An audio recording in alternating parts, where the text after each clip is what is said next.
since, Never that's a it. good look. Never. Ugh. That wraps up today's show. We will be back tomorrow, same time, same place. Follow us on Instagram at Chicks in the Office. Dallas Braden up next.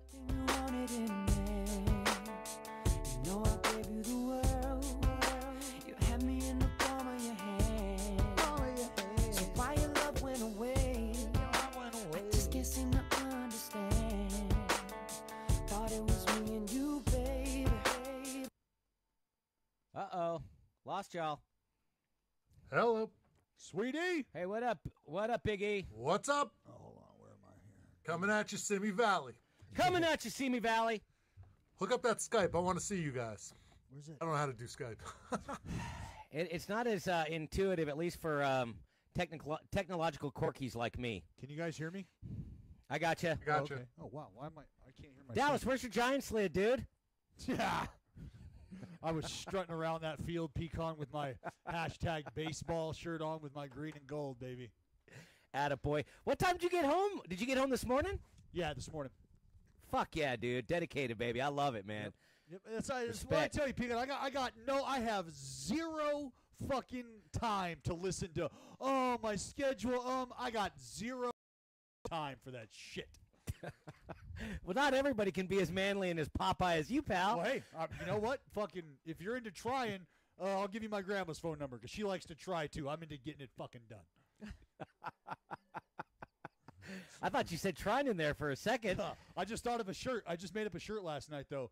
The B train, and I got to get Trinan, standing there with like a subway coming out of his hand or something like a train. Yeah. Or I want to have Trinan on the mound and just a pile of sinks next to him, like he's just fucking throwing sinks at you. Whack, whack, just fucking heavy sinkers. Shit, man. He got Altuve and Gaddis last night, I want to say. Oh, bud, obviously I didn't get to watch the game, but no, I know. I watched the middle innings, and then I went over to the Giants for quite a few. Pretty good night of ball. Yeah, Suarez threw the ball well. I want to see how you. Yeah, he did. And I want to ask you about Baez chasing that ball over there on the right. This is what happened. Is Hansen Baez was setting Hansen up. Hansen was just one step ahead of him. So Baez was kind of deking him like he was Cadillacing over there. He was baiting him. So it wasn't that he lacked urgency, that was a game he was playing. Yeah, 10 seconds, guys. He was baiting him. Okay, interesting. All right. Interesting. All right, let's have a good trip.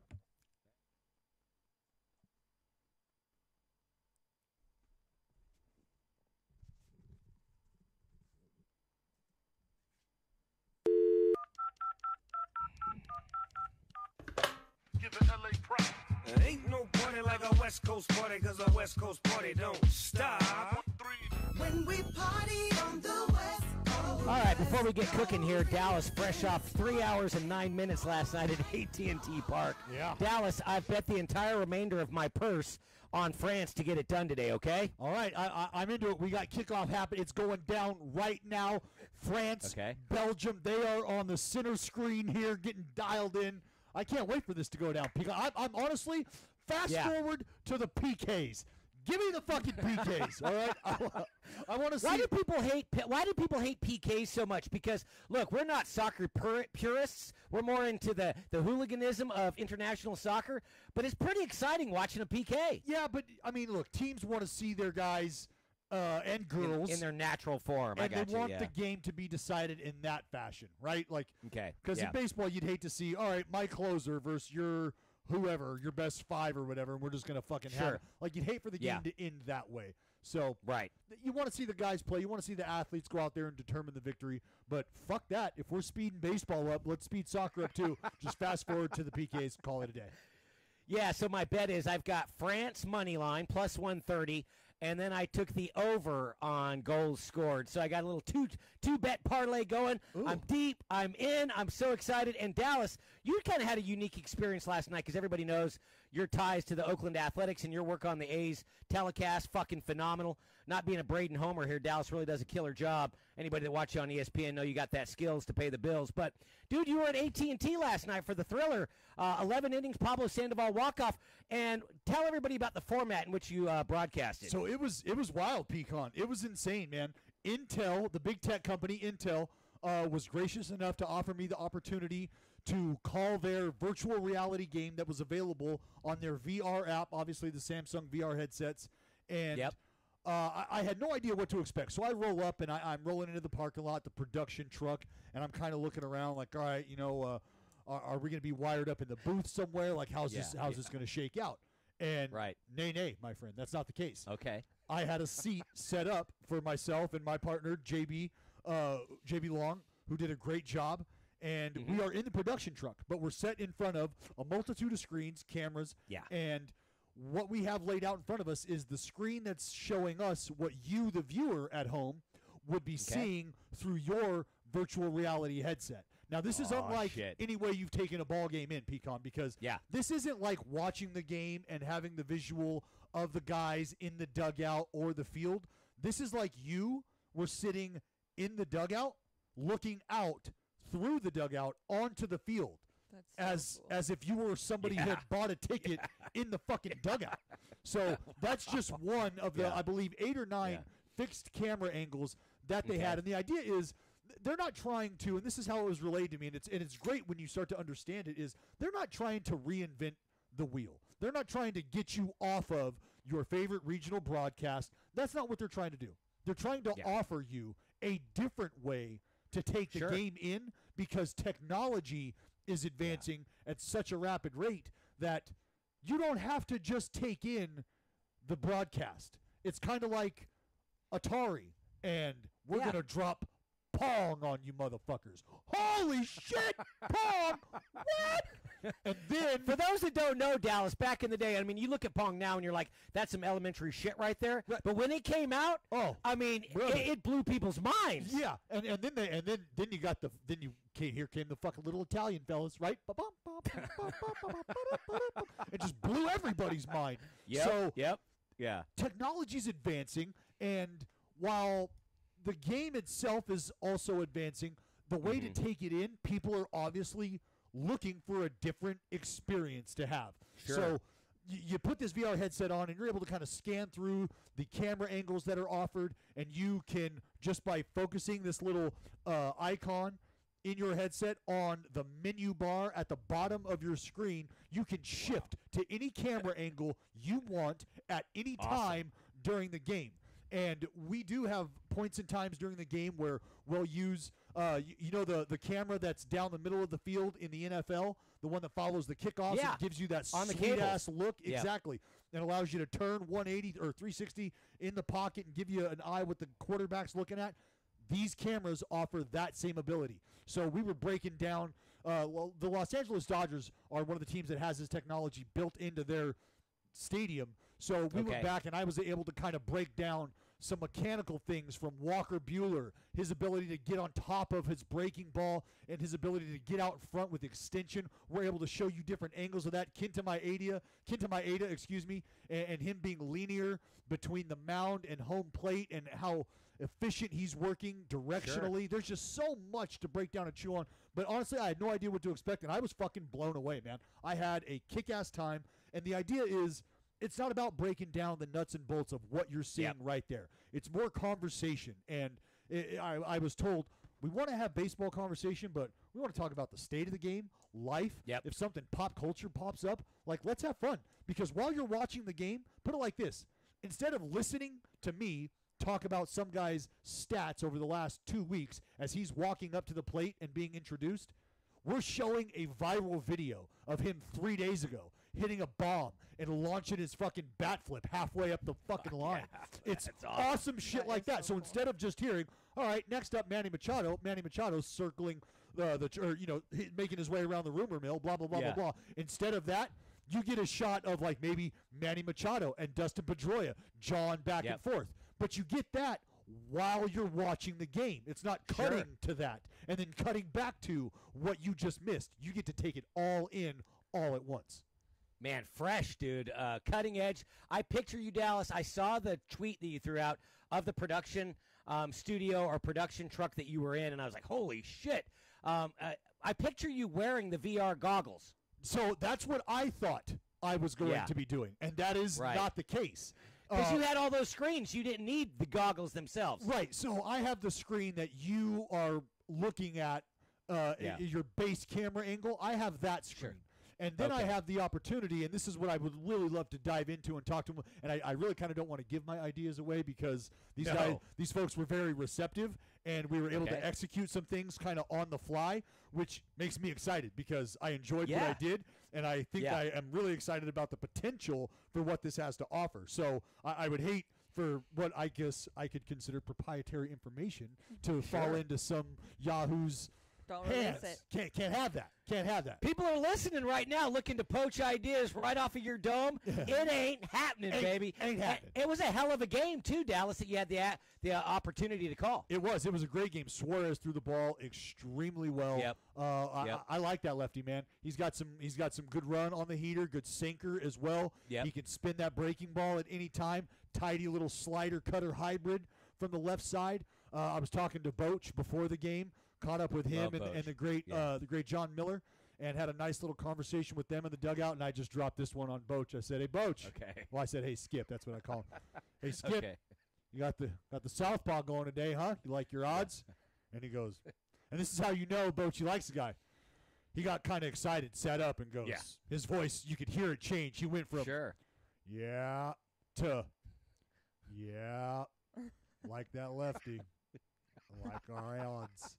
I like our chances tonight. Just throwing the ball well. And that's I was like, fuck, Bochy, calm down. God.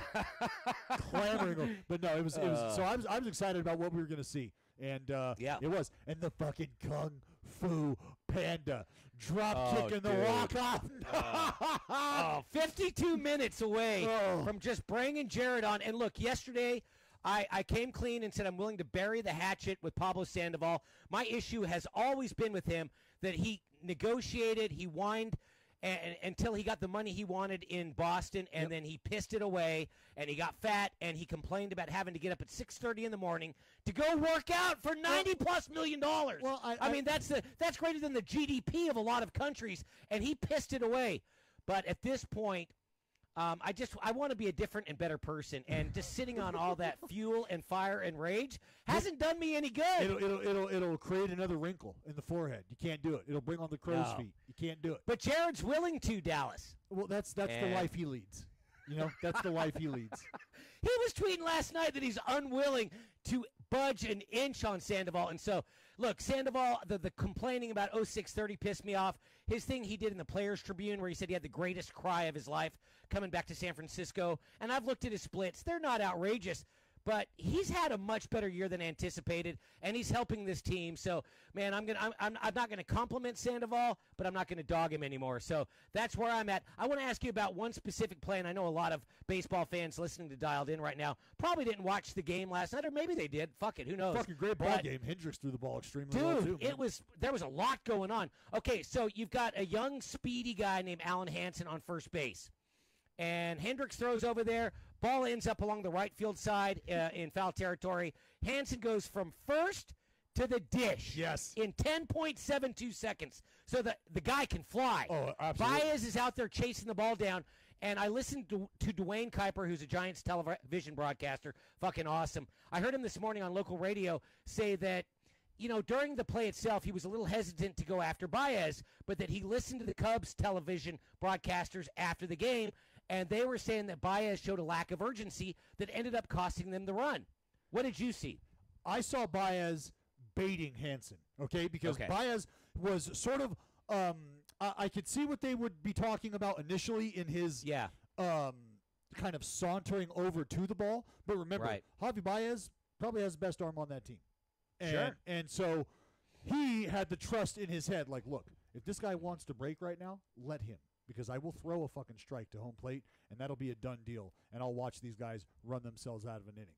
I don't care. Go for it if you're that bold. Well, what he didn't have was the complete scouting report on Hansen, which is I will beat the fucking freeze in that warning track race, and I will score from first on an errant pickoff throw. And the best part is Hansen, he looked over and checked as he hit the bag and was rounding third, and put his fucking head down. Saw Baez either just getting to the ball or kind of like having the ball and looking up like he wasn't ready to make a throw. And I believe Baez was trying to bait him into exactly what he did, and Baez lost. Baez rolled the dice. Baez gambled. He got his bluff called, and he fucking lost. That's the nuts and bolts of that, because I don't think Javi Baez is a guy that at any point in time is not trying to make the best play he can possibly make at any point in time. I just don't get that vibe from him. I'm sorry. Okay. So I think a lot of people want to take his energy and the antics and apply that to him being somebody who's not putting forth their best effort. That's just, for me, that is wrong, and that is far off. He's a top 3 most exciting player in baseball. I mean, he's right there with Trout, and I'm struggling to even come up. He may be a top 2 most interesting, exciting player in the entire game, and he's going to be a shortstop here pretty soon. I know they got Russell at short, the Chicago Cubs do, but Javi Baez may be as good a shortstop as there is in the game, or the potential to be that. Fair or foul? I would say he's an exciting player to watch. I think we got to be careful when we start throwing around exciting, because look, like Mike Trout, he's not exciting to watch. Like it's fun to watch over the course of 3 hours because you're going to see some great plays. But like the excitement or the flair that you're talking about, no, like you're not going to, like, this is a guy who has consciously made an effort to position himself defensively in a manner where he's not selling out for balls. And I don't mean he wouldn't sell out for the ball. I mean, he's playing where my value is at the plate, not out here defensively. The plays I'm going to be laying out for and making over the course of 162 are not going to be as impactful as me being able to walk to that plate 650, 700 times. So I'll go ahead and give a little on the defensive side. And just those little things right there, him not running the bases the way he did, those little things are kind of what take away from the excitement factor. But I mean, like, if we're talking about the best player in baseball, we don't need to have a conversation. It's fucking Mike Trout. Well, where would you rank Baez? Or who are the most exciting players in baseball that you get super jacked up to watch? You being a southpaw on the bump, you're probably looking at left-handed pitchers that you want to get after and analyze. But just in terms of position players, Baez, who's more exciting to watch than Baez in the game? I mean, honestly, like when Bryce Harper's going good, why not Bryce Harper? He's laying out, throwing the piss out of the ball from the outfield, helmet flying off, beautiful fucking locks flowing everywhere, jealous. So, I don't know why Bryce Harper doesn't. He's definitely on that list. That's the thing about baseball. Like Jose Ramirez, I just like guys that Jose Altuve. These guys are excitable, high energy guys. That's the kind of shit that I rally around. You know, if you're stoic and you're like Hideki Matsui-ish or Mariano Rivera-ish, I appreciate what you're doing. I'm not excited to watch it. I got you. And speaking of Jose Altuve, Dallas, I know you were locked and loaded on the Giants and Cubs last night, but the A's? Keep rolling, in baby. Fuego, my friend. Keep Six-pack of the Mariners for that second wild card spot. Here we come. Let's get it. Here we come. I'm telling you. We got. If the Mariners can continue to not play great, if they can continue to allow the question mark, like, look, if LeBlanc continues and Paxton and these, then it's not guaranteed for the A's. No, it's not guaranteed. Nothing is guaranteed, Frank. Let's be real. But we are staring. It's got to be Mariners in your sights right now and nobody else. That has to be the approach. Mariners in the sights, nobody else. Because what the Oakland A's are getting are performances from the guys that are supposed to be coming up and serving as those stopgaps, if you will. You know, Frankie Montas comes up, not sure what you're going to get out of him after what happened early. Well, he's been great. Threw the ball well last night, matched Garrett Cole, 6 innings, shutout baseball. No, nothing. Yes. Oh, did he not give – here, I got my box score right here. Yeah, it's a 2-0. Thanks. You're right. 3 hits, dude. Only allowed 2 walks. Yeah. So and think about Montas. I think he only had 2 strikeouts as well, maybe 3. Not 2. Yeah, 2 Ks. So with a guy like, he's featuring fucking 98 to 100 at times. For him not to have that swing and miss, there's some, I don't want to say concern there, but some questions. But, dude, the A's, the offense, bro, I told you early, Pecan, don't sleep on this offense. Don't sleep on this offense. And here they come, man. It doesn't matter. They can get to the game's best at times, and if you get into that bullpen, I know it's not a place that you want to get to with 98 and wipe out sliders and shit down there, but you know what? They like their chances. Pecan, I believe they are undefeated with the lead after the 7th inning. It's like 30 or something, 30 wins or high 20s and 0 defeats, man. It's unreal. To your point about their offense, they've got 6 guys on the roster with double-digit jacks. Yeah. Piscotty went yard again. Jed Lowry, Piscotty went yard again, Peacock. I love this fucking guy. Yes. I love everything about him. Yeah, what you do and think about the story surrounding him, right? About that, but I don't want to say I'm ready to move on from that.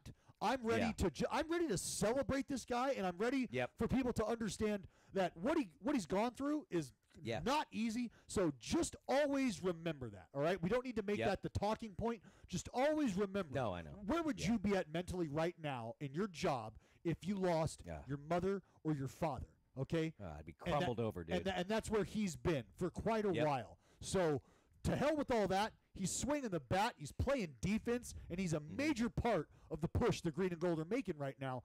And like I mentioned, Jed Lowry, 16 home runs, ties a career high 16 home runs. Swinging the bat very well from the right side. Jed Lowry went through about 2 weeks where we were like, hey, Jed, where'd you go? Jed showed up, was like, hey, I've fucking been right here. What's going on? Let me tell you a story about a man named Jed. And they keep rolling. And we're going to see as Dialed In rolls out to D.C. for the All-Star break. Yep. We are going to see the B train, Blake fucking Trinan. And I'd hope to see Jed Lowry out there. I don't know how realistic that possibility. Gleyber Torres has got a little hip issue, right? So Jed would be the next in line. Jed should be the first in line. What the fuck are we talking about? Well, he doesn't wear pinstripes. You know that, Dallas. Well, yeah, but you know where I stand on All-Stars deserving their All-Star nod. You've been very consistent. Hey, let me just throw a couple of numbers on you, and then we'll split and get out of here. And a very unique person in baseball passed away. So we're going to talk to you. Dallas is going to share some stories about sports psychology. All right? So I just want to drop a couple numbers. Piscotty, over his last 35, 305, 7 bombs, 24 RBI. Pretty good. These numbers courtesy of ESPN Stats and Info. Major League best, 17-4 for the green and gold since June 16. 11 games over 500, 4th most home runs in baseball. They've won despite using 12 different starting pitchers, tied for 2nd most in the game. And Dallas, these are who I got through because I tried to recall them without looking at any kind of stat page or whatever. Sean Manaea, the man that shut down the fucking Boston Red Sox. Mengden, Graveman, Jackson, Cahill, Montas, Triggs, and Gossett. Who'd I forget off the top of your skull? Oh, man. Well, we've got Chris Bassett. Yeah, that's right. Oh God, I would also have to look. Paulie Blackburn. Paul Blackburn just went down with some elbow issues. There has been oh God, fuck, I'm forgetting the other tall fella's name. Big lanky right-hander. Yeah, but no, the depth, Pecan. The depth is the biggest. Is the biggest reason the Oakland A's are where they're at right now. Big time, and they've done it all with the lowest payroll in baseball. So I guess my final thought for you, Dallas, not final, but just as the baseball season progresses and we get closer to the trade deadline, the A's, are they going to buy, or are they going to sell, or is that yet to be determined? Well, I'll give you a little inside information here. Attaboy. I was sitting down on the stage just about a week and a half ago with the general manager, David Forst, and the team president, Dave Cavell. And there were conversations with Billy Beane prior to all this.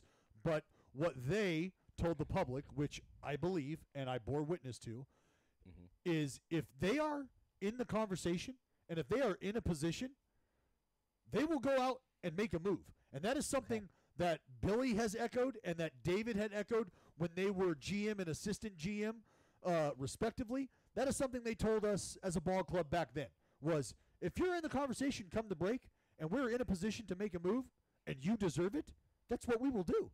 Why wouldn't we be in the business of winning ball games? But if what the future holds and where we're at currently is a state that says we cannot catch up, we're not going to compete based on our roster construction, boys, don't buy. Meaning don't buy a house here. You very well may get moved. And that's just something you become very aware of. But they let everybody know at this gathering that, hey, if the green and gold are around come the break, and that's not a large margin to separate them in the wild card spots, we're into playoff baseball, folks. We are into playoff baseball. Oof, I'm hearing a lot of scuttlebutt. Jed Lowry, because of Joe Panik's issues at second for the Giants, that he may come across the bay. Trinan better stay in the green and gold. I want to see this thing. I want to see it play out, man. Trinan goes nowhere. Again, six back of the nowhere. mare.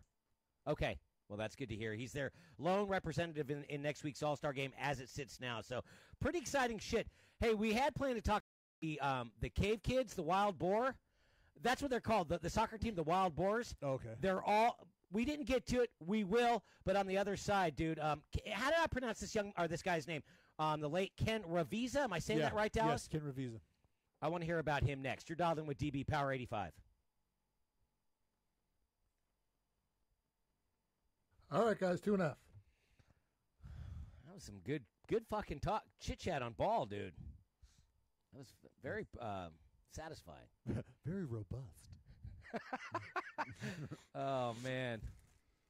No, that dude, hey, you know what? If they can make virtual reality porn, why not do virtual reality sports? Well, yeah, that sounds so cool. I've been there before really when cool. you wear the little headset. Yeah, but Oculus watching a game like is what it is. Well, yeah, the cool thing is and here's the thing: there's no commercial breaks. So for me, so did you go 3-10 straight? Oh, believe it. Oh man. Yeah. Yep. That would be so cool for the NFL too, because I have a big belief that watching the NFL live is not as exciting as it is watching it on TV. You know, depending on where you are, you have to have the seats. Like I want to sit kind of like corner. I want to sit like corner end zone in the second bowl of an NFL game. I want nothing to do with the 50-yard line. I want nothing to do with down on the. I want nothing to do with any of that. Yeah, that's terrible. Like UFC, I don't want to sit cage side. I don't want to sit cage side. Stick me in the second bowl so I can look down in on this shit. Yeah, that would be. My dad used to have season tickets. Or last year was his final year of season tickets at Auburn, but for the first 10 or so, they were 50-yard line behind the visiting bench, but the second row, and it was great energy, and all the noise fell down upon you, but you couldn't see shit, man. Your perspective was really hampered. It was really hard. You're staring at the top of helmets. Yeah. 1 minute, guys. Yeah. Just for shits and giggles, obviously, it's no laughing matter that someone passes away, but I was thinking, who would you hire or who would you nominate to be the sports psychologist, Barstool sports psychologist? Yeah, let's do this. Let's separate these two, though, because there's no way that we come off not making light of it if we talk about him and then pose that question. Okay. Because none of us are capable of handling that load. And so we can do that and then later. And then be a bunch of slapdicks and then throw it in the next segment or whatever. Yes. Yeah. All right, 10 seconds. Yeah, I'll be like, Pecan, who's our Ravizza? Yeah.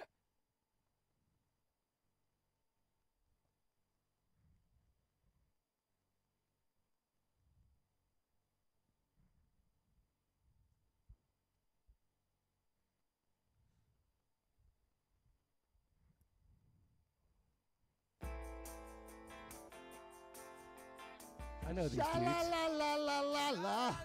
You could, anybody who wants to rip on Adam Duritz and the Crows, you're missing out. You're missing the party. Thank you, Big E. All right, Dallas, tell us about this guy, Ken Ravizza, who passed away. He was a sports psychologist, got his career down at Cal State Fullerton, and just a very interesting guy. He worked with USC and Nebraska football programs, UCLA baseball, Olympians, NFL teams, including the Jets. Then he really got rolling with Joe Madden and the Angels, where he developed a friendship, and thus went on to work with the Rays and the Cubs. And so tell us about Ken Ravizza. Well, this is just a guy who has made such an impact throughout the entire sports world, a transcendent human being. When you can touch athletes spiritually, whether or not they have a spiritual compass, when you can tap into them mentally and you can get these to trust you, because as professional athletes, we are very jaded. We don't trust a motherfucker at all. And every bit of what you're selling me is always with an ulterior motive. Always.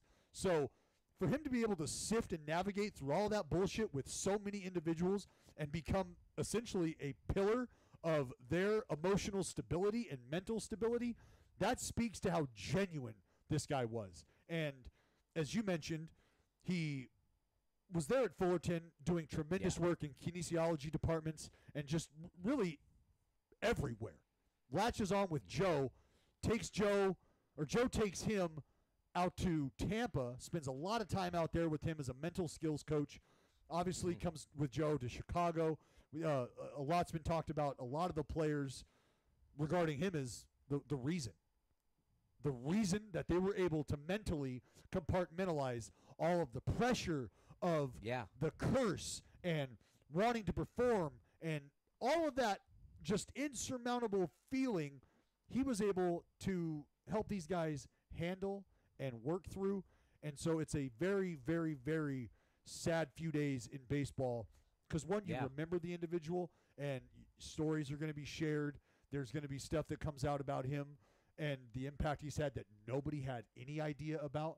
And that's going to be really cool is because individuals like this, the reason that stuff doesn't get out when they're alive is because they're so respected that you would hate to be the one that they look at as, are you the one who gave up the secret about how good of a person I actually am? Because you want him to live on in this, in this mindset, or you want him to live in this certain way. And the minute that you have the opportunity to really tell the world what he's like, people are going to jump at it. And that's going to be really cool. But this just goes to show how important it is to have somebody like this in your group, in your network, especially if you're the leader of men, the leader of leaders, because whether it's, female soccer, badminton, men's swimming or tennis, whatever it is, somebody's got to be there to help shoulder the load. And when you've got somebody that you can essentially refer to as the Godfather, as Chris Bryant once did, you know you've got somebody that you can depend on, that you can trust. I mean, people like this, they don't come along very often, and when they do, you make sure that you surround yourself with them if at all possible. Yeah, and tons of, like you mentioned, tons of his guys, including John Lester, many, Chris Bryant, Anthony Rizzo, all these guys really gave testimony that this guy was played a huge role in their lives and careers. So really, really cool. Dallas, I would just be curious. I mean, I'm sure that he wore a hat or wore a sports psychologist hat for many different reasons. But to me, I'm thinking not just the outside pressure, but the inside the clubhouse dynamics. I'm sure that he had a massive impact on, because in most professions, you don't know how much the guy next to you makes. In baseball, I would think that would be very difficult, because if you're outperforming a guy that's getting 3 times your salary, that would be incredibly difficult for me. Well, see, baseball, that is very true. As in professional sports, you know exactly what everybody's making. There's no question, and that's part of the mental. That's part of the mental strength that we as athletes already know that the average Joe or Jane just couldn't deal with. You just can't wrap your head around that. There's a reason you don't have your information like that blasted on your social media platforms. Why don't you have your average annual salary listed under your likes and dislikes and favorite movies? Because that's nobody's fucking business, and you don't want anybody judging you based on that. Well, guess what? What if they had a spot track for Barstool Radio? Right. I mean, there would be a lot of beef, dude. Oh, are you kidding me? Are you fucking kidding me, P-God? Yeah, there would be some folks, because there would just be. Let's put it like this. Tough. Hey, let's create our own Barstool Sport Track and just give some understanding. Okay, let's do it. Yeah. Do I think that I deserve to be paid what a PFT or a Big Cat are being compensated? Right. Nope. Yeah. Do I think I'm going to run that up the flagpole at any point in time? I'm not really interested in it. Nope. All good. I don't need to know what they make. I don't care what they make. I could give a shit. Sure. But I know what they do for the brand and what we do for the brand are not equatable. So guess what's also not equatable? The fucking paycheck. All right? Right. Yeah. But in the sports world, what you do look forward to is, you know what? I got arbitration coming, motherfucker. And if you getting paid what you're getting paid are doing what you're doing, that's only going to help me out. So go ahead, keep shit in the bed, because I'm going to have you to compare myself to when it comes time for me to go into that room and tell them, no. You remember the asshole that was sitting next to me in the locker room that was getting breaded up $20 million a year? Well, look at my numbers and look at his. Yeah. So I'm going to need 25. Thanks. Like Henry Hill once said, "Fuck you, pay me. Fuck you, pay me." That's right. What's the difference between a sports psychologist and any other kind of occupational psychologist? Is it just the amount of publicity and eyes that are on you? Is that the difference? It's because your life is public. Yeah. To a degree that the average human being's life is not public. Like, if you walk in, if bank tellers got the attention, okay, that athletes did, you would absolutely need somewhere to rest your head at night, because if you weren't able to deposit my check and take care of my transaction in a timely fashion, and I was able to just rip your ass for it in front of God and everybody, and that got blasted across the nation on several different platforms, you might need someone to talk to after 5 o'clock, okay? So you're probably going to have that group like, how Facebook and Google, they have all of these, napping pods and safe spaces and quiet places and therapists wellness and all coaches. that on hand, because it's a volatile world that they're working in, that they're living in. So the company understands that. Like, hey, that cube life, when you make it to the big leagues in that cube life, which is what I would equate, I guess, Google and Facebook and all that kind of shit to. Like, if you're working in that machine, shit's pretty good for you, but it's pretty good for you because there's a lot asked of you. You've got a different demand than, Larry the plumber, who's who's punching in at 8 and clocking out at 5 and could give a shit whether or not your 90-degree elbow gets put in time. Yeah, they don't just give you $250,000 to code and then not expect anything. I mean, you're there from sun up to way past sundown, and it's a wild environment. My buddy Gabe, former Marine, JSOC, Special Forces, the whole deal. He was down in L.A. training athletes, including Pat McAfee, with Jay Glazer's camp. And he got out of that game last Thanksgiving and came up to be a wellness coach at Google. And he said his primary function was to really just play, I guess, bartender psychologist for the employees there. Yes. And he said it's crazy. By the way, he's now on tour with Maroon 5 and Adam Levine training him. So life is pretty good for old Gabe. Did you ever have a team psychologist? Yeah, we had team psychologists. Ray Koreski was our guy's name. Okay. I never had, just your normal interaction, ever in passing. Hey, I never got to a place where I felt like I needed to utilize his services. And that's I'm not trying to be bravado, or I'm just saying I didn't have that relationship with him. Have a relationship with him, great dude, awesome guy. But I just never got to that point. But I had a lot of help with my grandma as well, just kind of telling me, right. I come home to her and she looks at you and just is asking you to not fuck it up. That's kind of really all I needed. All right, don't fuck it up again. All right, don't fuck it up. Yeah, I have to admit, for many years I'd consider looking, searching for mental help to be a sign of weakness, and not at all. Really how strong? No, I've changed my opinion. Yeah, you know how strong you have to be, man. You know how strong, hard, all that shit is real. Like, you can laugh and joke about, oh, you fucking pussy, A's for quitters, NA's for quitters, blah, blah, blah. You know what, man? That shit is real. Admitting that you need help, surrendering takes more strength than ever trying to battle through or plow ahead. I don't care who you are. I don't care who you think you are. Surrendering will always take more strength than plowing through.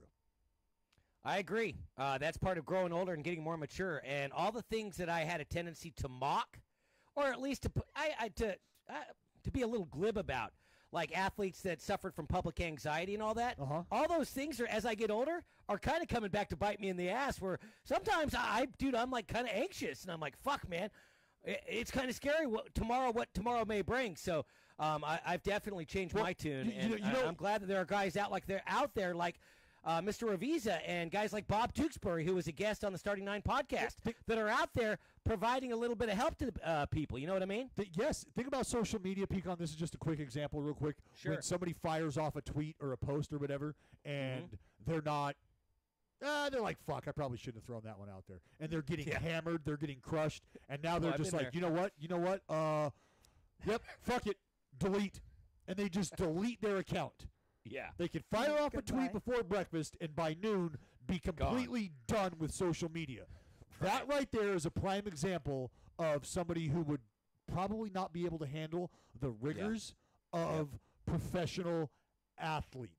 They just, if you can't handle that ridicule or being ridiculed to that degree, man, shit is tough. It's hard out there for a pimp.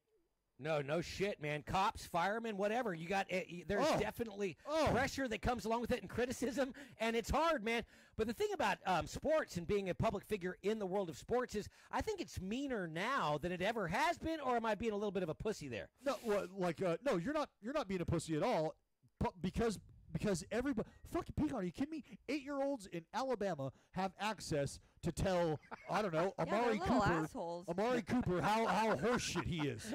8-year-olds in Alabama. You know what I'm saying? Like, that's real. For all the fucking hellions out in Idaho that are just lined up behind the potato peeler, ready to fire off hateful tweets to the people it lays.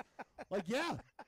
That shit's out there. People are not, because it's right in your hand, because you have the ability to hate immediately right in the palm of your hand, and people jump all over that, and it's bad. It's a bad scene.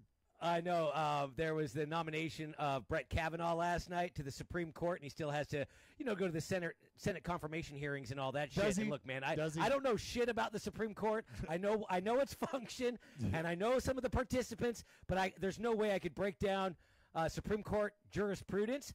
But this morning it was trending, and I was like, man, I would not in a million years am I going to open that basket of snakes and look at people just shitting all over each other, people that are totally unqualified to even consider talking about it. You know what I mean, Dallas? Yes, but see, Peacock, that's what I love. Like some just asshole, just a complete clown this morning.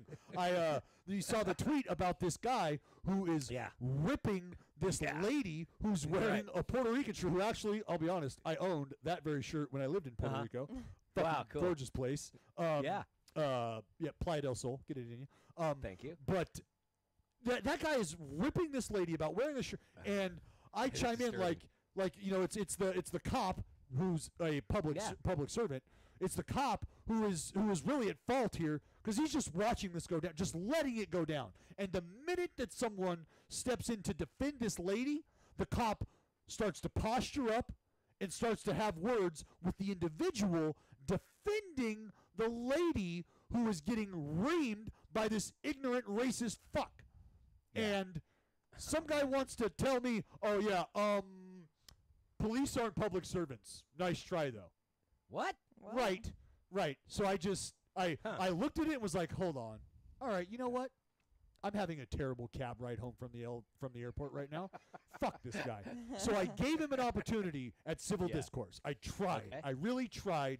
And he sent me then a list of people who have died at the hand of police officers.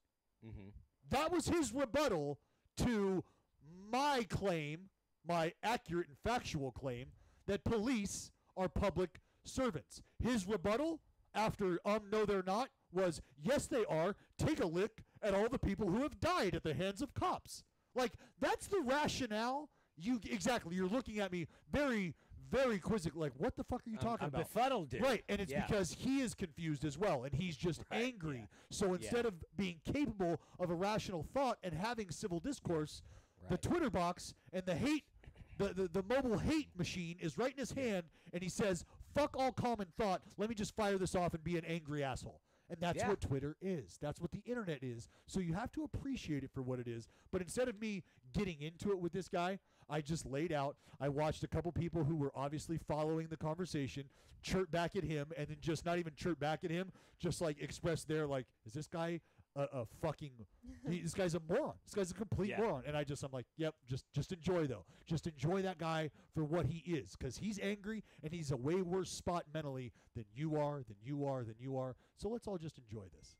Maybe the in-house at stadium environment or at arena environment, I think that has probably mellowed out a little bit. But digitally, man, it's a battlefield out there, baby. All right, let's bail. Let's get out of here. We'll come back. Cristiano Ronaldo just got, as you like to say, Dallas, breaded up. Ooh. He's going to Serie A, I think is what you call it, the Italian soccer league. Okay. I mean, this guy's got a pretty sweet life. We'll talk about that. And then I kind of had a thought this morning, and we can get into it in terms of Barstool Sports and who would be the bartender that everybody'd go to kind of unload their issues. So we can get into that if you want to here. You're dialed in with DB Power 85.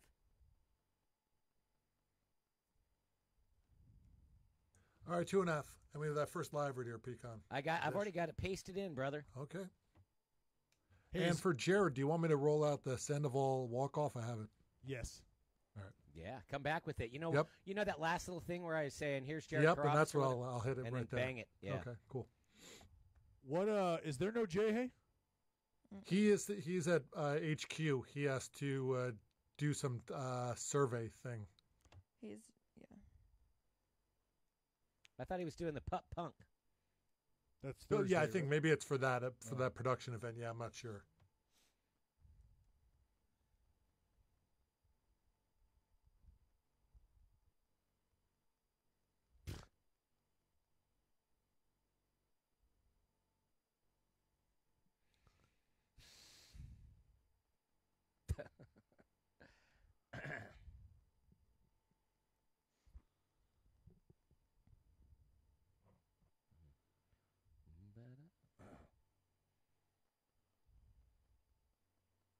Did they put you up at the Intercontinental Dallas last night? Yep.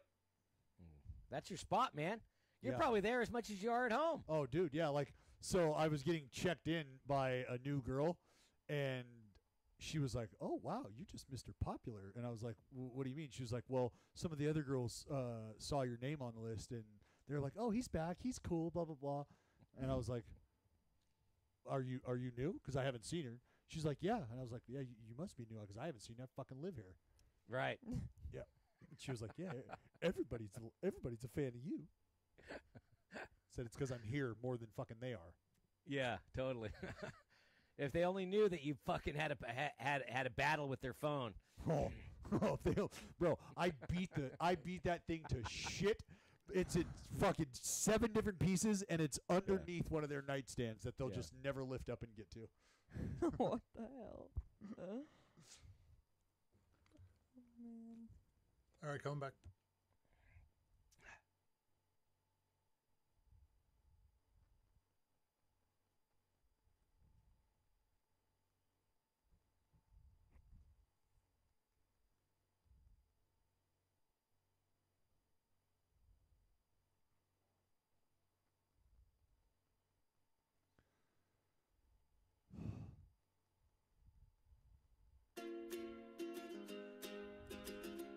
You know that feeling when you open your monthly bill from your satellite company and your rate has changed again? No.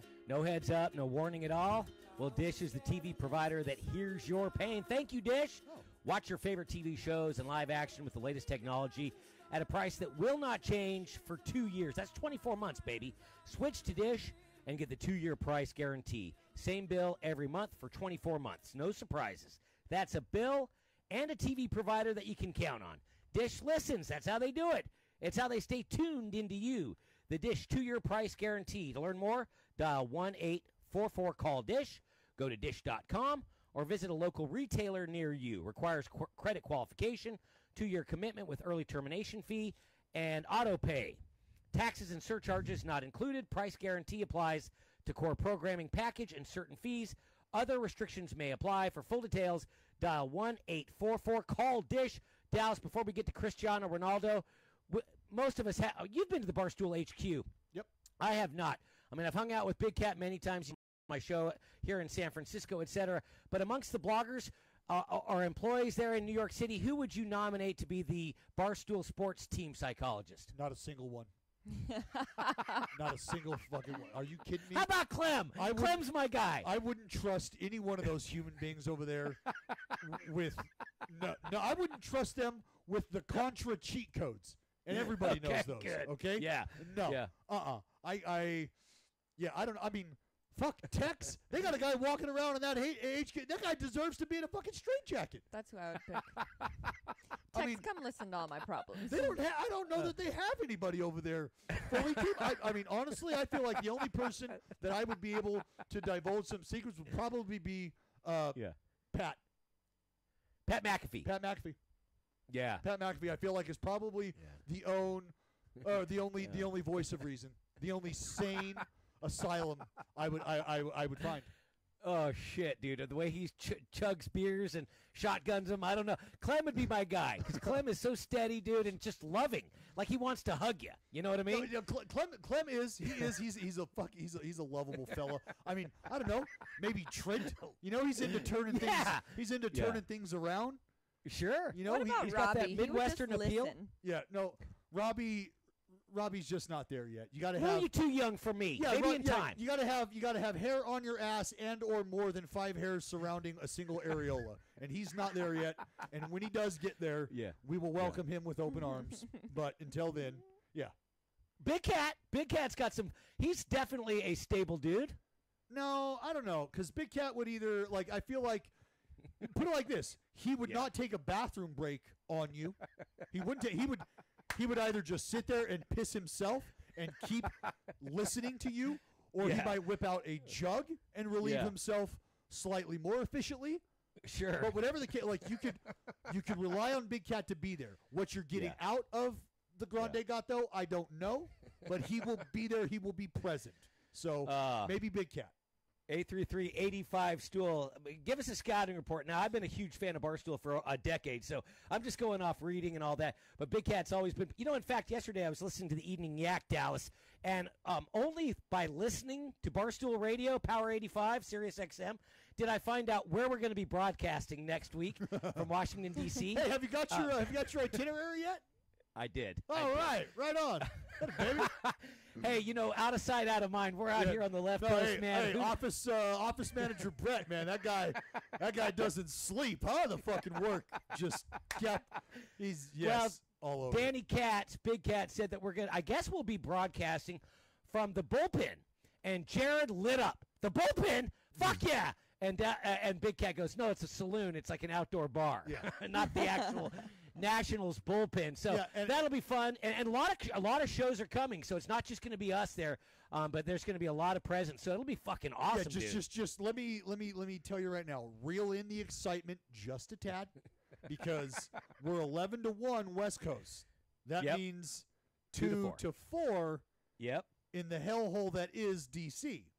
It's hot, dude. Yeah, it's steamy. Hot? Are you kidding me? People get into the sauna and then walk outside, or they go outside in D.C. and then get in the sauna to cool off. That's what they're fucking dealing with out there. Don't forget, I grew up in Gaithersburg, Maryland, dude, about 17 miles outside of our nation's capital.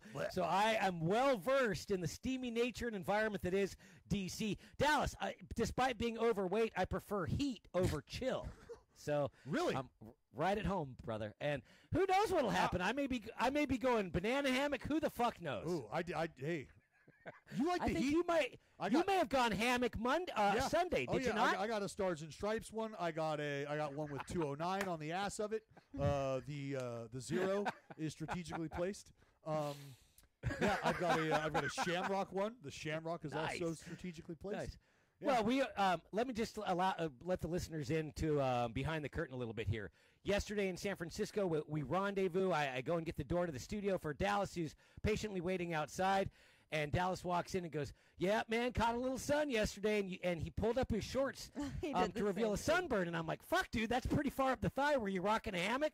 And Dallas, just as casual as a cucumber. You know it, and just kept walking. Yeah, baby. Yeah, I mean, what are we doing here? What are we doing? Yeah, I showed. Yeah, she got a piece of the pink meat too. Incredible, dude. Fucking inner thigh looks like something that's waiting to come off the grill at El Pollo Loco. Little smoked tripe there, whatever. Man, incredible. All right, Cristiano Ronaldo. The guy's definitely a snack. Probably the most handsome guy on the planet. 33 years old. Just signed a 4-year deal to join Juventus from the Italian Serie A. Now, okay, let me give you a couple of numbers here, all right? This is courtesy of my favorite financial website, SpotTrack.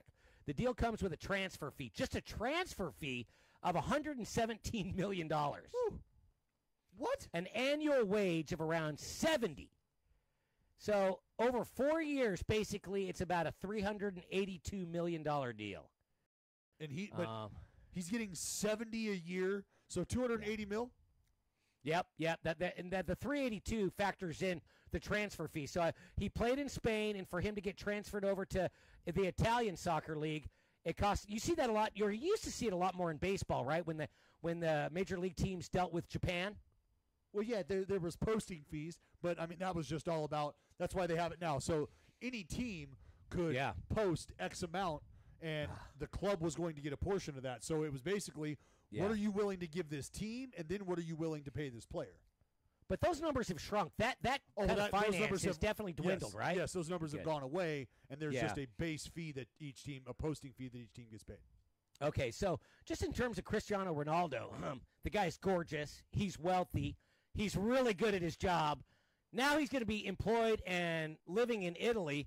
I mean, he may have the best life in the world. It's either him or Giancarlo Stanton. I'd put Ronaldo over Stanton. Maybe Klay Thompson, who's over in China, pitching Entna sneakers. Bill Gates, maybe Howard Stern, the titans in their entertainment industry. Just off the top of your head, I find it hard to believe anybody's having a better life than Ronaldo. Yeah, I got to go young athlete. Young athlete, like, fuck all the old rich white guys. Like, what are they doing with their money? Like, they're doing old rich white guy shit with their money, and I don't want to do any of that. That ain't fun. I want to do... Bill Gates lives on top of a fucking aquarium, dude. He's got walkways in his house that are aquariums. That's pretty cool. That is awesome. Are you serious? That's cool. I didn't know that. Yeah, like he's got bridges in his house, and he's got walkways that are like are transparent, revealing saltwater aquariums and shit. See, well, I'm all in on his house, but what is he doing? You know, he's just giving it away. He's just he is. Well, that's what happens when you print money. He's like, I don't even. I honestly, like, is there even software out there that is capable of tracking how much money these fucking people make? Like, I saw this the other day that Zuckerberg just made like $2 billion last Friday. In a day. Yeah, in a day. And so now he's the third richest person in the world. Yeah. I think it goes Bezos, Gates, Zuckerberg. Yep. Imagine that. Zuckerberg there after the mighty little fall he took just a few months ago. We talked about it almost every day. Yep. Right? But and what I tell you every day, though, is... Yeah, you did. Yeah. Doesn't matter. It doesn't matter. Like, the entire world is run on this shit, so it doesn't matter to him. He's just cashing checks, baby. Life must be good, man. Even with the haircut, he's living large. All right, let's split, come back. Jay Hay accuses us of not having enough interest in the NBA. Au contraire, mon frere. We got a little NBA story for you. Somebody throwing themselves a birthday party or a pizza party. We'll get into that, and then Jared awaits us in about 7 minutes talking Pablo Sandoval. You're dialed in with DB, Power 85. We're getting a lot of replies to the tweets. Oh, we are? Great. Yeah. 2.5. Okay, I don't even know what we tweeted out. Let me see here. What do we got? About who would be the team psychologist. Oh, okay. Let me see. All right, let me see here. Who's the winner? Or who's Pat McAfee? He's a pretty steady guy. Well, I mean, I said him in complete, like that. It's the fucking last guy you're talking to. Kidding me?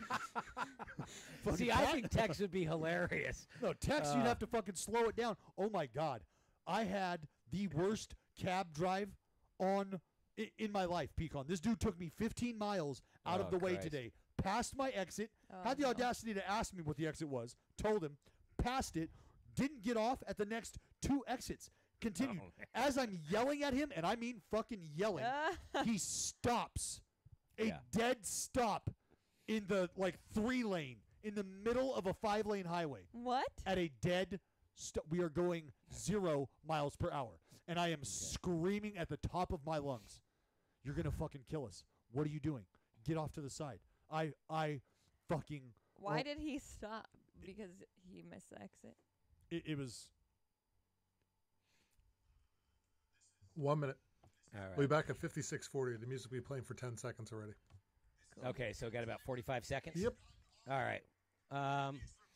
Well, fuck the LeBron thing. We can kick that down the road. Why don't we read a couple of these tweets? Oh, my God. Caleb. That's a good one, Caleb. Little on the young Why side. Would you just get up? Frankie Borelli. No. Look at the cars just flying by us. Look at him. A lot of people are giving a shit. Fuck? Are being livid, screaming. Who? A lot of people are what? Tex, like being snarky. Seems like he has the ability to rationally listen to a person's thoughts and provide. He fucking flies the handle quicker than anybody. All right, 10 seconds. Awesome.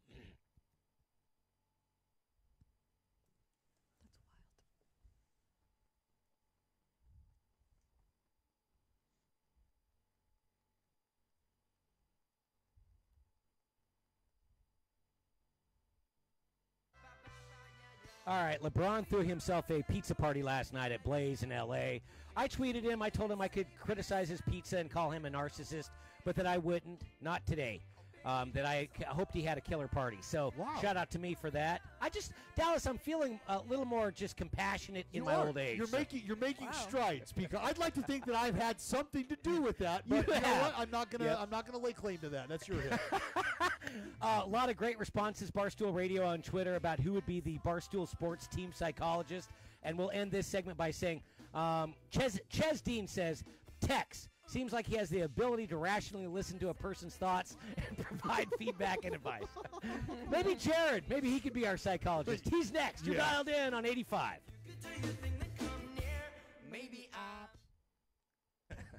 Pretty good, dude. All right, too. Very funny. Don't let us forget about that. We can pick that up next hour, Yaz. All right, you got it. It's really funny.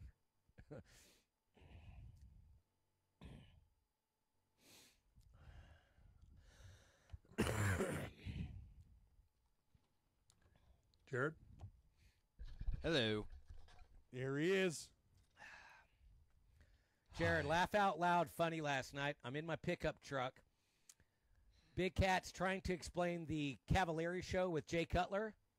And Jared, not even joking, I thought you only knew one Jay Cutler, the bodybuilder. Dude, I spit out my Coke, man, right then.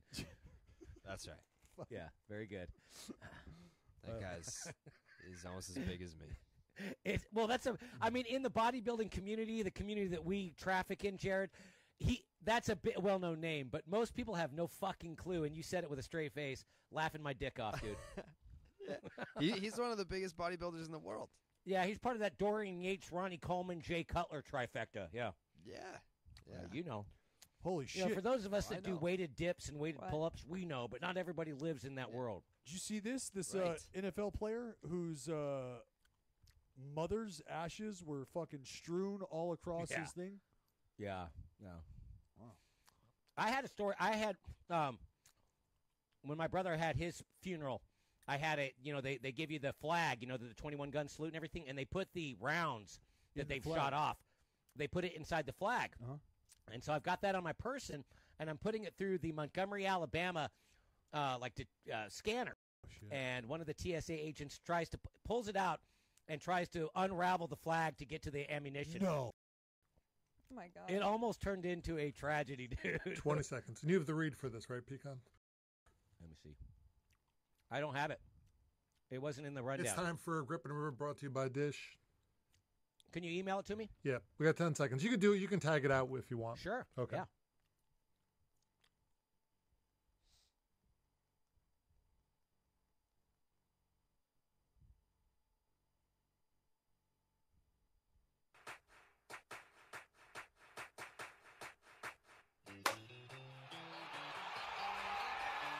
Easily the best Grip It and Rip It segment we've had this week. And Jared, it is all because of you. I'm the Dark Knight of baseball reporting. Jared Carabas. He's next right here. Swing. Line drive, base hit to left field. The ball game is over. McCutcheon comes in to score. On an 0-2 pitch, Pablo Sandoval slashes one over the infield into the undefended left field area. And the Giants have won it 2-1. And Pablo's teammates come pouring out of the dugout. Kahuna, courtesy of KNBR. Dallas was in the house last night for Pablo Sandoval's walk-off. It's time for Grip It and Rip It, brought to you by Dish. We were built to serve small-town America. Dish, tuned into you. To learn more and sign up today, visit a local retailer near you. Call 1-844-CALL-DISH or go to dish.com. Jared! Fuck, man. It was a good night. It was a good night. I finally set up the Rockets TVs at the launching pad last night. Cool. And you did? That was like the no, I paid someone to do it, Dallas, obviously. Yeah. Attaboy. And that was the first full game that I watched on the Rockets' new 75-inch TV was Pablo Sandoval hitting a walk-off with the bases loaded. 2 strikes, by the way. Yep.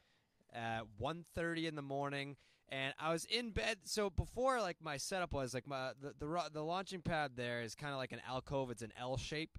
So I used to have, like a TV that I would watch in the living room, and then a TV that I would watch in bed. Now the Rocket can watch the 75 from outer space. So I was laying in bed watching that one, and I had to physically get up out of bed to tweet about this, and all I said was, I hate Pablo Sandoval so much. Yep. That's all I could muster out of that is I don't wish him well. This is not someone that has moved on from the Red Sox organization where I'm like, well, hopefully he gets back to the form that he was in before he got here, and it just didn't work out in Boston, but I hope he finds peace somewhere else. No. Jared, I hope this guy goes 0 for his next 6,000. It's not going to happen, and it's like, let me just run this by you. Pablo now has more RBIs than the man he replaced, Evan Longoria. Longoria takes the ball off the hand. Pablo steps in.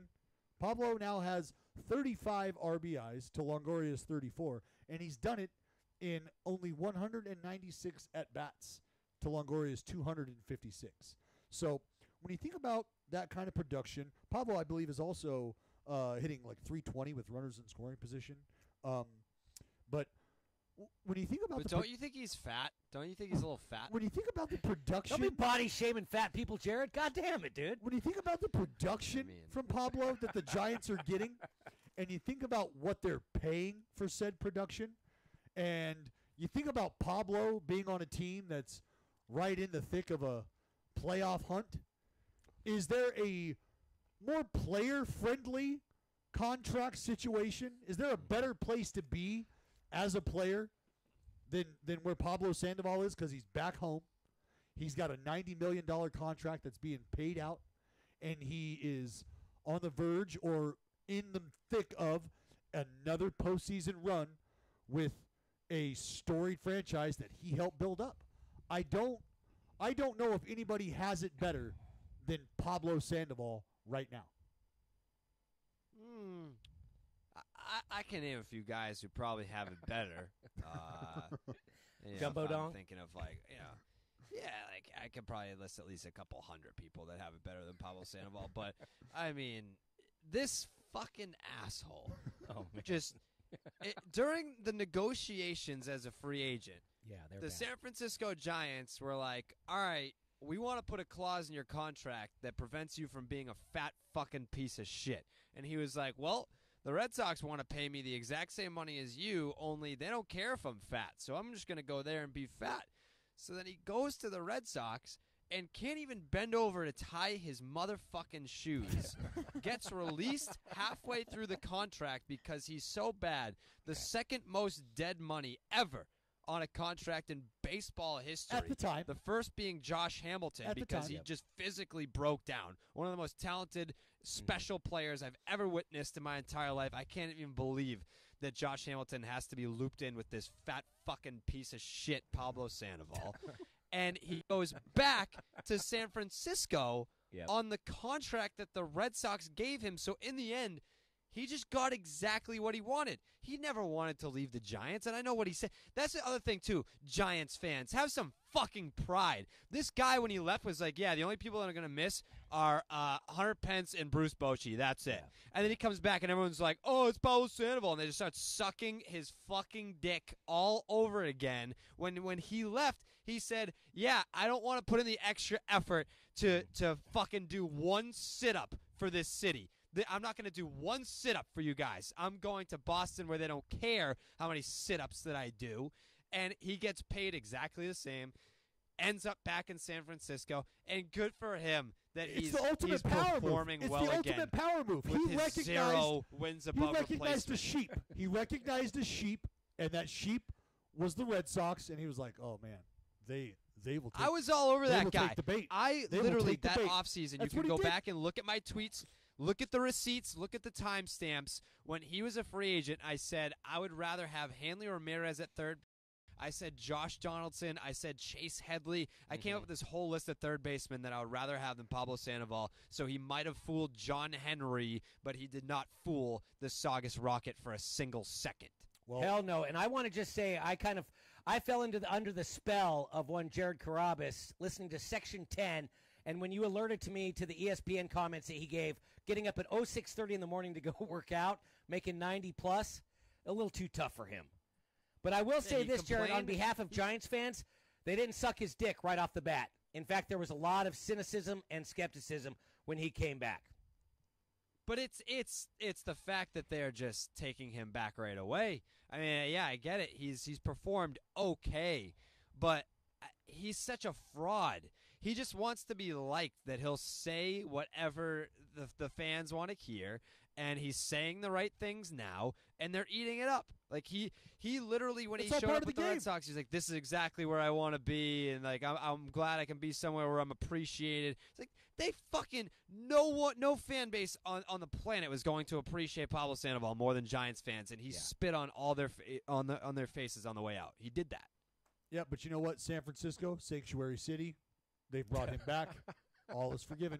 All is forgiven, Jared. All is forgiven. I'm not speaking as a Giants fan. I'm just speaking based on what I see. Walking around the ballpark yesterday, panda hats. Soft. Panda hats. The worst. Soft. The worst. Yep. Soft. They are bad. Dallas, did he hit that walk-off on an 0-2 count? It was either 0-2 or 1-2. Yeah. Down there by his shoelaces. The one unique skill that he has is his ability to hit that ball anywhere it's thrown. So maybe he's getting back into a groove. And, Jared, I admitted yesterday that I'm willing to bury the hatchet. But just so you know, pal, so I don't lose the good graces of one Jared Carabas, I will never compliment him because his departure from San Francisco was Bush. His unwillingness to work in Boston despite getting the Brinks backed up, bullshit. But I'm done with just being angry at him. So yeah, that's fair. That's a fair stance. You can support the guy because in supporting him, supporting your team, and I get that. There's guys on the Red Sox where it's like, I guess I have to root for this asshole because if he does well, then the team does well. But I'll never. Carabas, we've got a goal. France goes up 1-0 on Belgium. No. Wow. All right, back at it. Okay. Yeah. Where were we at? Talking about soccer. You're talking about soccer. I'm surprised that Dallas is that. There's into a thing soccer, called the World Cup going on. No, you just saw how into it I am. I'm ready to no get one back. cares about the World Cup. Nobody. Nobody. World Carabas Cup is trash. Nobody. Hey, look, I wanted to give a lot of shit about it. I wanted to care a whole bunch. But I actually sent out this tweet, Jared. Is the U.S. not making the World Cup, is that a big deal? Is that a big thing? And people are like, yo, absolutely. Like, potentially the end of U.S. soccer on the international stage. Because we've got this next group that we think might be able to compete. But after that, like, nothing. So, it's not great. Not great. Not great. You guys can't expect Jared Carabas to be into the World Cup when he thought Jay Cutler was a bodybuilder. I heard him on the Evening Yak last night. Hilarious. He is a bodybuilder. It's true. You know who? Awesome. Speaking of bodybuilding, this dude has also, if I wasn't a baseball guy, Victor Martinez is also a bodybuilder. Yeah. Speaking of bodybuilding, this guy has built a nice body of work here over the last month or so, maybe 2 months. Let's talk a little bit about Max. What a transition. Muncy. Max. Yeah. Muncy. In the home run 0 derby. for 3 last night. Couple of walks. In the home run derby, though, Carabas. Are you into this? Yeah. I'm into using the home run derby as a marketing tool. I am. I think, we go back. Was it last year or the year before? I think it was last year when Lomo was like, well, I hit a bunch of home runs. Why am I not in the home run derby? Because no one fucking cares about Logan Morrison. That's why. I would much rather have a guy like Muncy in there, anyone who you think is going to be a star of the future, a name that should be recognized that isn't getting the love that they should be, and they got some pop. I love it. I love using it as a marketing tool. And I think we had this conversation last summer where we were talking about Aaron Judge in the first half of the season that he had, and he was an absolute monster. But when did we start having the conversation about, is Aaron Judge the face of Major League Baseball? It was after the home run derby. Yep. It was after a contest that doesn't matter for anything. It was just a showcase of what these guys can do. So if you're a player that worthy of said showcase, a.k.a. not Logan Morrison, then yes, I'm all for said players participating in the home run derby. Yeah, I like it. Who would? Oh, go ahead. Who would be your number one fantasy selection to compete in next Monday night's home run derby? I'll start. Nolan Arenado. I'd love to see him out there jacking balls into the left field bleachers. Now, is this who you think is going to win, or just somebody you would like to see? I would just like to see Nolan Arenado get some more run nationally because he's kind of hidden a little bit in Colorado. I just think it'd be great to see him out there and get some run and some showcase. What do you think? I can't disagree with that. No, my pick would be Bryce Harper. I think that guy, it's not so much, you look at the top home run hitters in the league, and even me, I don't know that I would want to see JD Martinez in the home run derby because, yes, he leads the majors in home runs, but a lot of his home runs are like opposite field, and they're going to right center. Like, I want to see guys pulling bombs. Yeah, so and when I think of that, I think of Bryce Harper. I would go Matt Olson from the A's. Not Chris Davis, not Crush Davis. So I do like a non-homer answer, and Dallas is like, you know what? I think the fucking Oakland A's team should participate in the home run derby. We should get everybody out there. Chapman, Olson, Jed Lowry's going to be taking some hacks. Nope, just Olson. We're going to put Minaya out there. Maybe he had like one or two at-bats against a National League team this year. Maybe throw Minaya out there to showcase him. He had a no-hitter this year. I don't know if you heard about that. You were there, Jared. You heard about it. You were there. You saw that shit. Yeah. No, I just went with Matt Olson. I was actually getting ready to tell you why the names you mentioned, and thank you for mentioning those names, all deserving, but why they shouldn't be the ones there, and why Matt Olson should be the one there. Because, one, the stance, all right? It's a very awkward and weird stance. He's got his hands and arms almost fully extended away from his body, up around his shoulder height, all right? And for the reasons you mentioned about J.D. Martinez, Chris Davis, that guy's got more oppo tanks than he does poolside.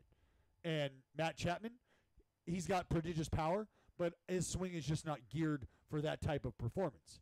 Matt Olson will put on a fucking show. Matt Olson has some really nice, sexy BP. And that's why I think you start talking about a Max Muncy. Let me tell you right now, Matt Olson, much bigger draw than a Max Muncy, in my opinion. So I need to see Matt Olson on that. What a take. Dallas, are you serious? Yeah, it's Dallas. Max Muncy is because he's on the fucking Dodgers, and that's it. That's the only reason you know Max Muncy. Jared, do you know where Max Muncy came from? He came from the Oakland Athletics, my friend. So Max Muncy was a fucking, I know, but was nobody on your radar. But to say that Matt Olson is a bigger draw, that was wild. Is a wild move. No, it's not. Wild it's not. take, Dallas. It's a wild take. Go back and look at the fucking production from Matt Olson last year, setting records for home runs in the short amount of time. I know how good he is, but he's not a draw. That's two different things. I said bigger draw.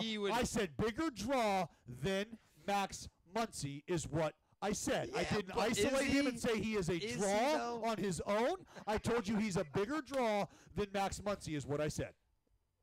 Oh, man. I think when we get to the home run derby, like I would love to do a video where we go around and just ask people who Matt Olson is. Yes. Like, and we'll drop the Muncy line on him too. Absolutely. Yeah. Jared, just for your head here, Dallas is wearing his green and gold cap. Just so you know. No way. No. He's usually so unbiased. I mean. Well, by the way, Jared giving shit to Dallas for being biased is an all-time exactly. Are you kidding me? Homer Simpson his fucking self, Mr. Dope, is calling me out. I literally just said that I didn't want JD Martinez in the home run derby. That is a fair, and I told you I didn't want Chris Davis. I told you I didn't want Matt Chapman. I told you I didn't want those guys. I told you I didn't want Matt Olson.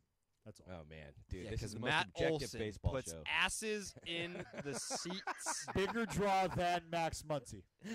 All right. That's definitely a video coming, dude, next week in D.C. Hey, speaking of Muncy, who was he didn't get a hit last night at Petco, but the Dodgers dominated the Padres.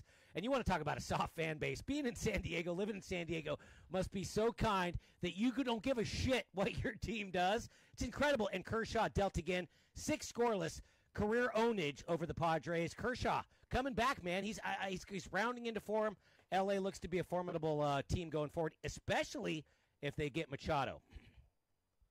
Ooh. Yeah, well, I mean, that name keeps getting thrown around a lot. But hold on. Before we continue on the Machado rumors and Clayton Kershaw's resurgence, we have an update with the All-Star Game final vote. Would you kind gentlemen like to take a guess at who's leading in the American League and the National League for the final vote? Dallas? I have no idea. I couldn't even tell you. Is Jed Lowry anywhere? Why do you think in I'd be excited about this, Dallas? I know why you'd be excited about this. Is Jed the Brew Crew? Who's made it? Who's made it? Oh, fucking Aguilar? Jesus Aguilar Jesus. is leading in the National League, and Gene Segura is leading in the American League. That's good to see. I mean, that's wrong. Andrew Benintendi should win in the American League. He has the highest OPS out of all the candidates. Doesn't matter. But Gene Segura is leading in the American League, and you have Jesus Aguilar, who fucking leads the National League in OPS and home runs. He's second in weighted runs created plus. There's no reason why Jesus Aguilar should not be on the National League All-Star team. He is the first half MVP in the National League. Never mind, not a fucking All-Star. He's been the best offensive producer in the National League. Get this guy on the NL All-Star team, and we need Andrew Benintendi to get in there too, because he's having a better year than Giancarlo Stanton, Andrelton Simmons, Gene Segura. Who's the other fucking bum that's in there? Rosario, maybe? Yep, Eddie Rosario. Yeah. He's having a better year than all of them. Yeah, I just don't know why Jed Lowry is not making his way to He's going to be at the All-Star. He's going to be on the roster, Dallas. He's got to be. Lock it up. He's got to be. All right, so getting back to Kershaw, his career numbers against San Diego are fucking nuts. I just thought it was pretty funny just to see the still shot of Jim Harbaugh in the crowd. Did you guys see that last night? Yeah. The best part about it is you have to give it some context, Pecan. It's the 9th inning. It's the bottom of the 9th inning. Right. It's 8-0, and Jim Harbaugh is sitting there like he is going through his pre-pitch routine. Right. Like the shortstop, just getting ready, getting his feet underneath him, and the pitch. And he is sitting there, glove on, ready for action. He looks like he's ready to elbow his daughter if she thinks about getting in his way for a foul ball. It ain't happening. Yeah, dude. And he's got the M on the blue and maize gold M on his blouse or his sweater and his hat, dude. And he's a full-grown adult that lives for bringing his glove to a baseball game. I'm a huge fan, so that was a treat. But the Dodgers, man, I really think that they're dependent upon if as long as the Diamondbacks don't get Machado, the Dodgers are going to run away with the West. Yeah, I mean, well, you don't think that the Dodgers are going to run away with the Dallas? Man, I don't. I can't readily just give it to the Dodgers. Why? Because Kershaw's back. As quickly. I mean, that's a big factor. It is. It is, and I think that's what we've kind of based the Dodgers and their life or livelihood on. So they performed outstanding when he was gone, right? Mm-hmm. They get him back. All right. Haven't seen a ton of separation, but they're starting to play better. They're starting to play well. If Kershaw goes down again, what do? Do you just expect to perform the same way? I can't. I just can't give them that much credit right now, knowing that Clayton Kershaw could very well may not see the end of the year healthy. And if that's the case, I just can't give it to the Dodgers. I can't. So I think their odds are I mean, are you kidding me? They got the best playoff odds in the West, and that's because Clayton Kershaw is back and pitching well. So I can't just say that they're going to run away with it. We thought they would if he was healthy, but now that we've seen a couple of chinks in his armor, I just can't. I can't book it that he's going to be healthy. I mean, they're getting the performances that they need from the guys that they need them from. Stripling, Maeda, Woody, Walker, they're all throwing the ball well, right? Mm-hmm. So if Kershaw's back and healthy, you love your fucking chances, especially if they go and get Machado. But if Kershaw is not healthy, you're now asking one of the aforementioned, a Ross Stripling, a youngster, a Walker Buehler, a youngster, maybe a Maeda or a Wood, to get you through and to shoulder the burden and shoulder the load that a Clayton Kershaw would down the stretch in a regular season where he's going 120 pitches, whatever it is, 8 innings, 9 innings at a time. You're now asking that of a couple of young guys who just frankly don't have that in the bag yet.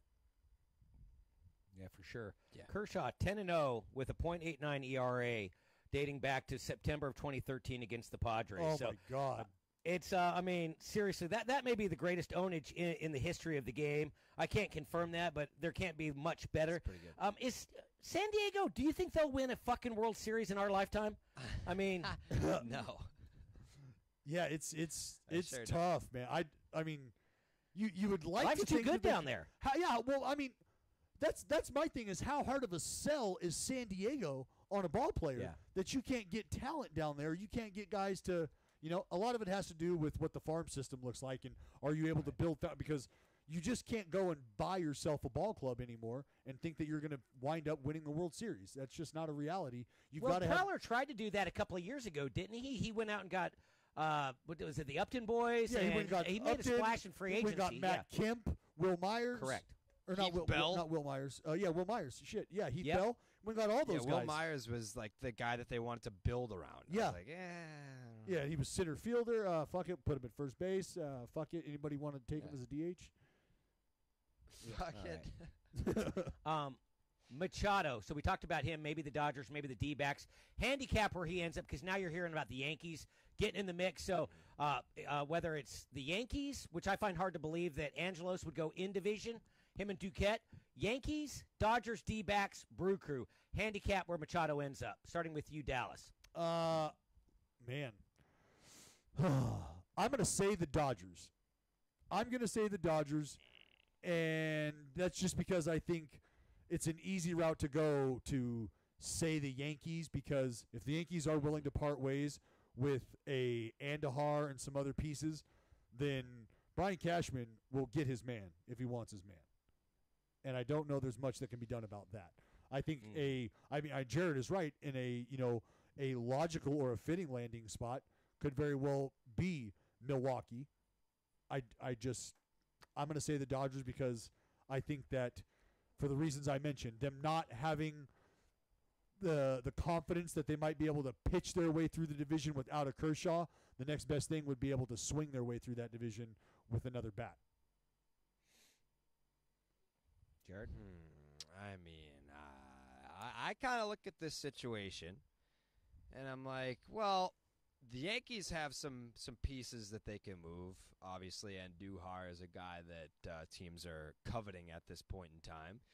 But if you're the Yankees, your offense is fine. What do you need Machado for? Why give up some assets that you could use for the future when you could just use those for pitching, which I think that they definitely – I know they just activated Tanaka, but they do need pitching. So I think the Yankees are going to use whatever key assets that they have to address their rotation. The Madison Bumgarner rumors are probably going to pick up.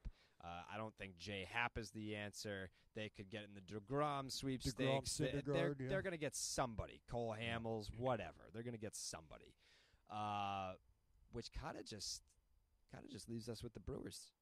I feel like you're the Brewers and you got the chips to play with, but you need to get over that Cubs hump because despite having a lead on the Cubs are waking up. The Cubs bats are waking up. I was looking at, I think if you take out this most recent game, they only scored one run. I think it was like a 13-game stretch where they scored 93 runs during those 13 games. So the Cubs are awake, and that's problematic for the Brewers. So I think that that would be the CC Sabathia move if they go out and get Manny Machado as a rental. Good stuff, Jared. Hey, on your way out here, as you get ready to blog your dick off and get ready for the evening yak, I asked the question earlier because Dallas and I haven't spent a lot of time at HQ. Who would be the Barstool Sports team psychologist? Team psychologist. Tex, probably chaps. KFC. Oh. I think it would be KFC. A lot of people, when they need advice, they go to KFC. So I think a Big Cat would also be one of those guys, too. But I would say Kevin probably has a little bit more, I guess, he explains things really well. So I would say it's Kevin. Okay. Well, what kind of team psychologist would the Saugus Rocket be? A fucking horrible one. A horrible one. It's kind of like, I explain, the Saugus Rocket being an instructor of anything is like when Wayne Gretzky was a coach in the NHL. Yeah, right. Like, he's just the greatest of all time. It's just hard to explain that to someone who's not as good or not nearly as good. It's like, yeah, you just go left, you dangle, and then you shoot, you fucking score. It's that simple. That's how the Rocket explains things to everyone. It just doesn't connect with inferior talent. So I would be terrible at that. Oh, shit. The Larry Bird of blog life, Jared Carabas. Yeah. All right, Rocket. Hey, phenomenal performance today. I'll be tuned in this evening to catch you with Big Cat on the Yak, brother.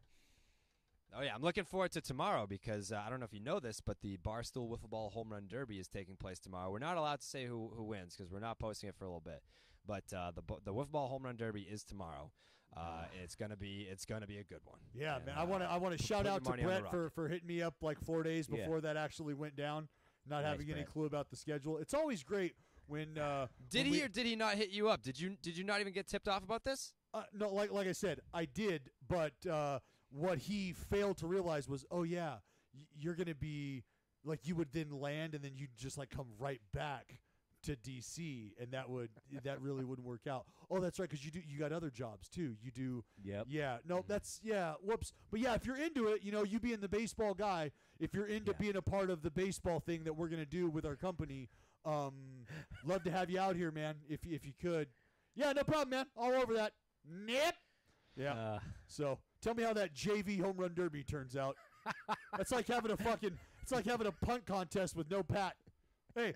Yeah, man, wouldn't it be great? Yeah, no, I agree with you. I agree. This is basically is going to be like winning the Masters without Tiger Woods in like the 90s. Like that, I understand. Thank you for that. I mean, but if I'm we mostly get on referring a flight to Dave. now, we could make it. Thank you for that. Yeah, no, we saw. I've seen Dave with a bat in his hand, and he's more of a danger to himself than he is anybody else. When somebody invites you at the last minute to a party, that means they don't really want you there. Yeah, I understand. Right? So then you have to show up. I get it. That's exactly what happens. Yeah. You know what's going to happen, though? You should just show. No, I'm going to have my own fucking home run derby. We'll have our own home run derby when we get out there to D.C., and I'm going to try my hardest to hit balls right off of Brett's face every single time. I'll probably win that one, too, though. I doubt that. Well, doubt that. You were a pitcher, Rocket, not a hitter, yeah, right? He's a thrower. No, the Rocket was basically Manny and Pedro in the same player. It's not what your mother said. You're going to watch this home run derby, and you're going to be like, Jesus Christ, he just hit a wiffle ball further than I can hit a fucking baseball with an aluminum bat. No, I don't think I will say that. Remember, yeah. Tell me when the throwing contest I used to get paid to play baseball. I don't know if you remember that. Yeah, you were a pitcher. You couldn't fucking hit. You have 0 major league hits. Tell Clem he's my pick for Barstool Sports team psychologist. All right, Jared? That's actually a great pick. I'm surprised that no one mentioned Clem yet. I mentioned Trent. Trent was my guy. Yeah, it's not bad. That's a good one, too. Yeah. All right, Jared. Peace, brother. We'll do it tomorrow. All right, guys. Later. Smell you. Awesome. All right. Hey, Dallas, man, that was fun. All right. On the other side, we mentioned it last hour. The dude harassing the woman in the Puerto Rican T-shirt. Fucking insane. We'll jump on that next. You're dialed in with DB Power 85. Live right here, Pecan. Gotcha, baby. Gotcha. And we have Bernie Williams coming on Thursday.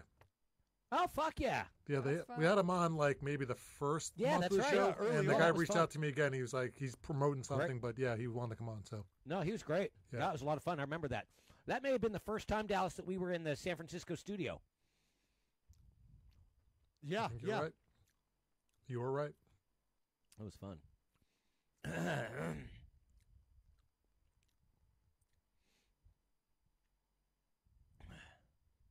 So it's got to be still 1-0, right? Yeah. 1-0. Yeah. Whoa. Come on. Marcellus Wiley just left ESPN. I like him. Columbia guy. Yep. By way of Compton, California. Mm-hmm. Yep.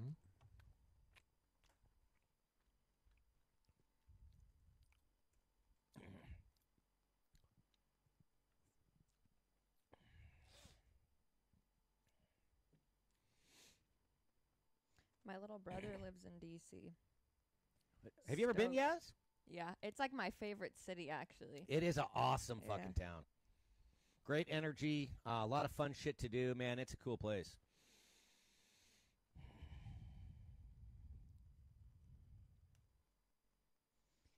I'm also taking a red eye. Aren't you on Sunday night? Mm-hmm. Yeah, but I'm going out at LAX. I'm going to a festival in NorCal Saturday. Which one? Audiotistic. And then driving home, Mountain View, and then getting on the flight. Oh, you're up in the Bay Area. Yeah.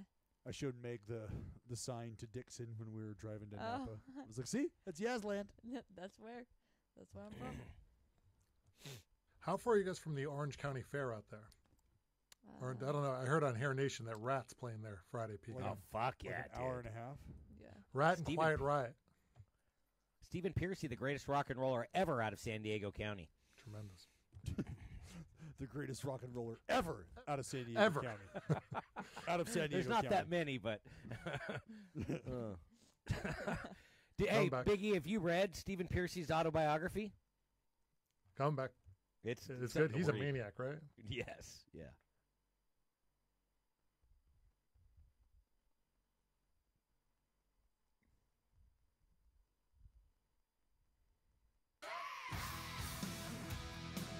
All right, I got to read here, so stand by. Listening to staticky jazz music for endless minutes while on hold. Standing around for hours waiting for the technician to arrive. Does this remind you of your satellite company? By the way, who sits around listening to staticky jazz? Just a question, just an observation.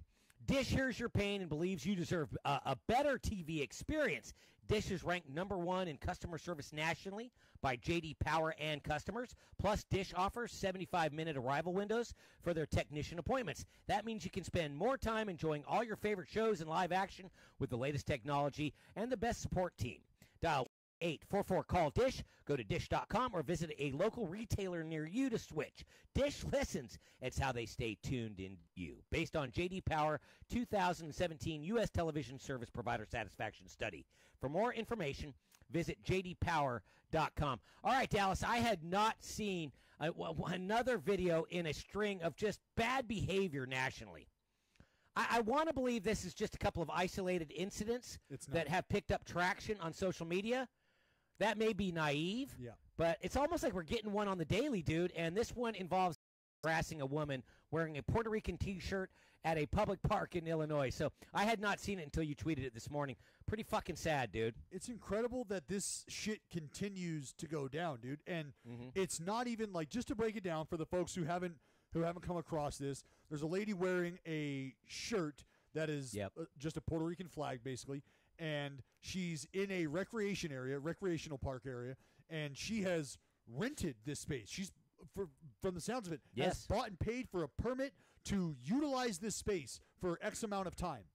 And this clown shows up, driving by on his bike, and decides he's going to impart some words on her and just proceeds to berate her for wearing a Puerto Rican flag shirt in America. We don't fucking own it. We don't know. What are you doing? You wear this sons of bitches. That Puerto Rican ain't American.